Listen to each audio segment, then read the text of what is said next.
Hello ladies and gentlemen, and welcome to our first Warhammer 9th edition battle report in quite some time. We're going to have, of course, Eldar versus Astra Militarum in this 2,000 point match. So let's go ahead and see what the armies are like and deployment and all that fun stuff. So we're going to jump into the mission first.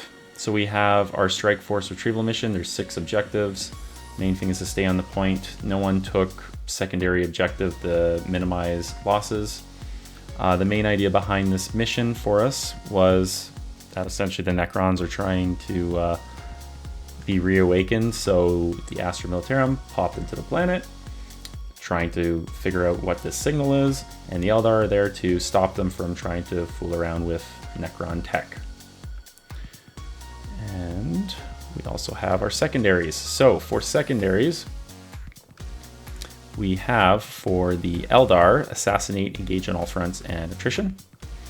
And for the Astra Militarum, we have Bring it down, Thin the ranks, and Raise banners. So let's go ahead and take a look at the armies. So to start us off with the Eldar up at the top, those are Shining Spears, lovingly converted by my good friend. So he's running a squad of 6, a Farseer on Jetbike, a Warlock on Jetbike, the Warwalkers, I believe they have the kind of weaker last cannon variation of their weapons, 2 units of Dire Vengers, proxied as the regular Eldar Warriors, 2 Wave Serpents with shields and Spirit Stones, 2 units of the Wraith Blades with the axes and the shields, a Wraith Seer, which was pretty scary, and also a Wraith Knight with the Sun Cannon and Glimmery Shield, if I can remember that's what it's called. Now, for the Astra Militarum, we have a conglomerate of tanks there. So one of them is actually the Armageddon Medusa. The other one with the barrel pointed up is going to be a Wyvern, and then the Basilisk is a Hydra for today. That's my proxies, just because they're buried in the basement, and I like to pull them out and finish those up later on. But everything's painted. It's just Slime Marbo needs a bit more work. So let's start off with units. There's 6 units of guard. 3 of them have flamers. There's a squad with a mortar. Out of 2 of the squads, there's a sergeant with a power axe and also a flamer in each one of those units. Then we have a squad of 6 Bullgrin, Primaris Psyker, a Caluxus Assassin for that anti-psychic stuff. Sly Marbo, of course, trying him out for the first time was a lot of fun to use. We got Hawker there, kind of represented by the guard with the bionic arm. I also have his buddy who has Payback, the heavy bolter. He's represented by a guard member with a sniper rifle instead. Then we have a Ministorum Priest with a banner, and then we have a platoon commander and also a company commander. So 8 characters in total. That's why, again, the Eldar chose Assassinate, which was a smart move. Then for fast attack, we have a Vulture gunship with the Punisher cannons, can't leave home without it. 2 Sentinels with flamers, 2 Chimeras, flamer. And we also have a Hellhound with the turret, special flamer, and the onboard flamer. And I believe that is it for the Astra Militarum list. So now with the lists all said and done, let's look at where our objectives are. So with the deployment with this mission, we were kind of put on the far ends. This is something that did not benefit the Eldar, but which did benefit Astra Militarum. So there are objectives set up, those little Necron little markers. And let's begin with turn 1. And turn 1 goes to, after deployment, to the Astra Militarum. So we can see here everyone kind of lined up close to the front, except for some of the tanks. Everything's on the board except for the Sly Marbo, the Caluxus Assassin, the Warwalkers on the Eldar side, and his 2 units are in tanks, and I have 2 units in tanks, but everything else is deployed. So there's our deployment. And turn 1, like I said, went to Astra Militarum. With turn 1, there wasn't really any scoring for Astra Militarum. Basically just moved up with the 2 Chimeras up at the top of the board, and moved up the Bullgrin, not too far, so then they would get charged first turn, but just far enough so it would make it up the board. And the 2 Sentinels did their special move and moved up behind the objective at the bottom left hand side of the screen here. So they're actually hidden by that structure. So with turn 1, the highlights for the Astra Militarum, they put a single wound on the Wraith Knight with some flamers. There was also 2 bikes that were killed, so the Shining Spears, 2 of those bikes were taken out by some fire from some of the tanks. And the main thing was 2 squads of Dire Avengers were taken out. So Sly Marbo actually popped out at the backfield, and there were 2 units. If we go back here a second, you can see on the objectives on the Eldar side, there's a unit there, and then there's one right in front of the Wave Serpent at the bottom right. So both of those units were taken out. Sly Marbo charged the one that was underneath the building and finished those guys off. So again, 3 banners were raised on objectives 6, 3, and 4 that turn for next turn to benefit. So now we're going to move on to Eldar turn 1. Eldar turn 1, everything moved up. The bikes moved up there.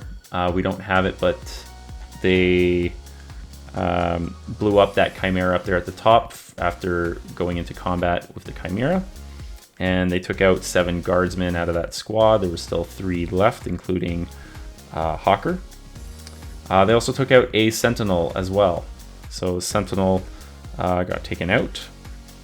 And besides that, they just moved up to the points. And yeah, that's that one right there. So for turn 2, there's a bit more scoring that happened this turn, because again, we could score primaries. So Eldar ended up scoring attrition last turn for turn 1, and for Astra Militarum turn 2, we basically got our 3 points for our banners. We moved up, we put a lot of fire into the bikes.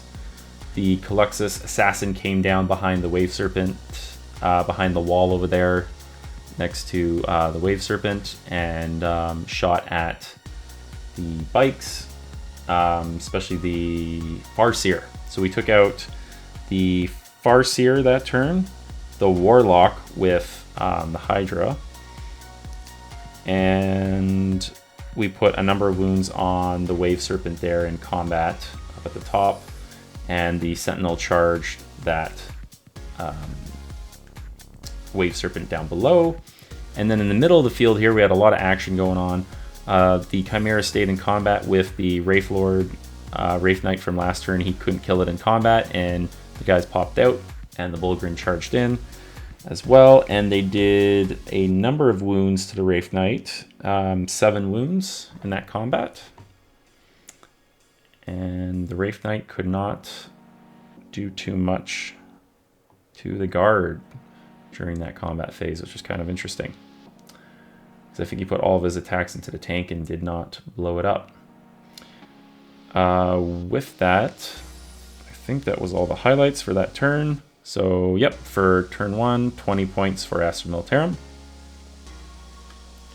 So for turn 2 for Eldar, he finished off the Chimera there in the middle with the Wraith Knight. Also sniped out a platoon commander. And that was kind of all that he did. He didn't release his Wraith Blades outside of his Wave Serpents. He fired and clicked off a few guardsmen, but that was about it. So there were a few points scored for primary that turn, because he was on still an objective that was the one with the Wave Serpent, and the Sentinel still just slugging it out. We ended up having, at the end of turn 3, the Wraith Knight pretty much dead, with just a handful of wounds left. 2 of the walkers, which were shot apart. The Wraith blade unit that was fighting the Bullgrin ended up getting destroyed. And then we ended up moving on to turn 4. My buddy just conceded at this point, and we just went through the rest of the points to see how things would turn out. So if we look at turn 4, how essentially would have played out would be I would finish off the Wraith Knight and then try and finish off one of the walkers. Again, I'd be probably using the Bullgrin to charge over and finish off the Wraith Knight. And then on his turn for turn 4, you see those Wraith Blade that moved up. He rolled a good charge. He would have wiped out that squad of guard. And then with that, at the end of the game on turn 5, you would have had just basically the Wave Serpent left and the Warwalker, and I probably would have killed that before the end of turn 5. So it would have been a tabling. So with this, we ended up having a total of 98 for Astra Militarum, so almost max points, and 33 for Eldar. So there was a number of points scored for raising the banners for guard, bring it down, basically got full points for that by the end of the game, and same thing with the other thin their ranks. And then with the Eldar for Assassinate, they got a few characters, so they did get some points out of that. Engage on all fronts. They only scored that, I think, once, because they didn't really have things in 3 table quarters for very long. And then with Attrition, that was only scored on the first turn. So yeah, fun game. Some highlights for both of us were the MVP being the Wraith Knight. He took a lot of firepower and lasted quite a long amount of time compared to the rest of the units. The Medusa Medusa Armageddon Basilisk version thing did a lot of damage. That was the highlight for the guard, killing a number of things, including the Farseer and the Warlock with the Hydra, which was pretty nice. So Hydra and the Medusa were highlight units for the guard, and the Wraith Knight for the Eldar. Now, things that could have changed this match entirely was if the Eldar would have went first, they would have had their psychic powers up, and they would have been able to defend their Shining Spears more easily. And also the deployment type. The deployment type really didn't help out the Eldar, and it really favored the Astra Militarum, because again, long-range shooting. So it could have went either way, depending on that first dice roll. Sometimes that first dice roll just really dictates a lot of things at the game. So I hope you enjoyed this little breakdown of this battle report. Hopefully be able to do more soon. So until next time, happy hobbying.